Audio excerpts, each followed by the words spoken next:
ત્વમેવ સર્વમ મમ રંગદેવ. દત્ત ભાગવતનું બિરુદ પામેલ શ્રી રંગ અવધૂત શ્રી વિરચિત શ્રી ગુરુલીલામૃત ગ્રંથ આવાગમનના ફેરામાંથી મુક્ત કરાવે છે. જાણે બ્રહ્મરસાસ્વાદે ભર્યો નર્યો ગ્રંથ સાધ્યંત.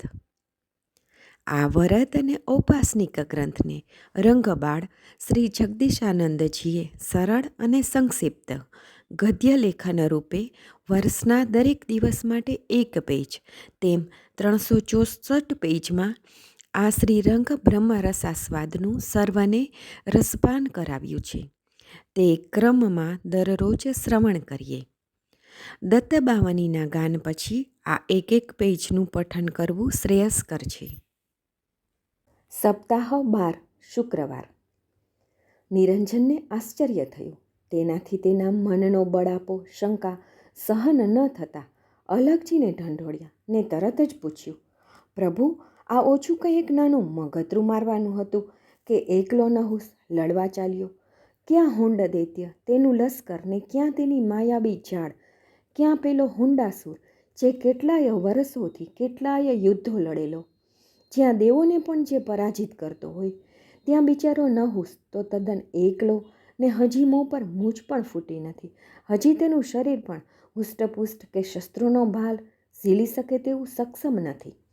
હુંડ દૈત્ય પાસે કેટલું મોટું લશ્કર, કેવા મિજાજી સુરવીર તેના સેનાનાયકો, કેટલાય ઘોડા હાથીઓ, સુરવીર સૈનિકો, કેટલા ભાલા તરવારો, ક્યારેય ન જોયેલા, ન હાથમાં પકડેલા, ન જાણેલા એવા એના અજેય શસ્ત્રો, લગામના કે પગના ઈશારે પવન વેગે ઉડતા અશ્વો, અરે બાપ, મારાથી તો વિચારોમાંય ન સમાવે તેવા આયુધો, ક્યાં હુંડાસુરના લશ્કરનો ઠાઠમાઠ, ક્યાં એકલો અટુલો હજી જેના પગની એડી જમીન પર અડી નથી તેવા સાવ નાજુક અંગોવાળો નહુસ એકલો એ શું કરશે? નહુસને એકલો યુદ્ધ ખેલવા જવાની આજ્ઞાની વાત સુણતા મને તો ભય લાગે છે કે આ એક નાના ભૂલકાને પેલો માયાવી દૃષ્ટ એક ક્ષણમાં, એક પલમાં કે એક ક્રોધભર્યા આવેશના બરાડામાં જમીન પર ઢાળી તો નહીં નાખે ને? આ નહુસને એકલા જ યુદ્ધ કરવાની આજ્ઞા મને તો મારા આખા શરીરમાં ભયની મારી કંપારી જન્માવે છે. મન માનતું નથી. નહુસ માટે હું જો એકલો પ્રાર્થના કરવા બેસું ને તોય પેલા હુંડ દૈત્યના નામથી જ મારું મન ક્યારેય સ્થિર ન રહે, એટલે કે મારી પ્રાર્થના પણ ફોગટ જાય.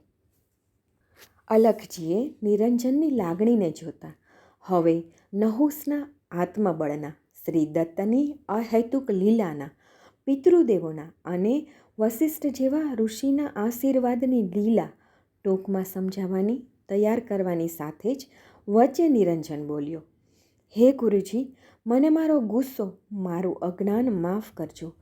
હે પ્રભુ અલખજી, દયાળુ શ્રી દત્ત પ્રભુની અહેતુક લીલા, પિતૃદેવોના આશીર્વાદ, માતા પિતાના આશીર્વાદ બધું બરાબર છે, પણ વસિષ્ઠ ઋષિના આશીર્વાદ મને જરા શંકા જેવું લાગે છે, મને અવિશ્વાસ જેવું ભાસે છે. અલખજી પણ આંખના ભવા ઊંચા ચડાવીને આવેશમાં બોલ્યા કે, મૂરખ, ગુરુજી ઋષિ પર શંકા ઉઠાવે છે? તું જલ્દી બોલ, તારી શંકા સાંભળી તેનું સમાધાન કરું. નિરંજન બોલ્યો, પ્રભુ, મેં આપને પહેલાં જ કહ્યું હતું કે મારું આ અજ્ઞાન છે.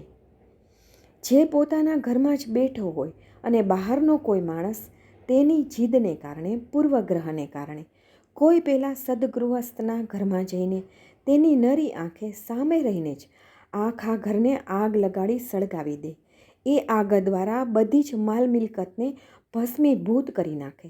જે સદગૃહસ્થ પેલા આગ લગાડનારને પોતે કે પોતાની સ્ત્રી દ્વારા કંઈ ન કરે અને ઊભા ઊભા બધું જોયા જ કરે, એવી વ્યક્તિ બીજાને ત્યાં જો આગ લાગી હોય તો ક્યારે બુઝાવા જવાનો હતો કે તેની મદદ કરવાનો હતો? અલખજી કહે છે, તારી અટપટી વાત મને નથી સમજાતી, સીધી જ વાત કર. થયું શુદ્ધ અંતઃકરણ, થયા દગ્ધ સહુદોષ, નિર્મળ તપતારું નકી થાય દેખીને તોષ. શ્રી ગુરુ લીલામૃત અધ્યાય 22 દોહરો 140. અવધૂત ચિંતન શ્રી ગુરુદેવ દત્ત.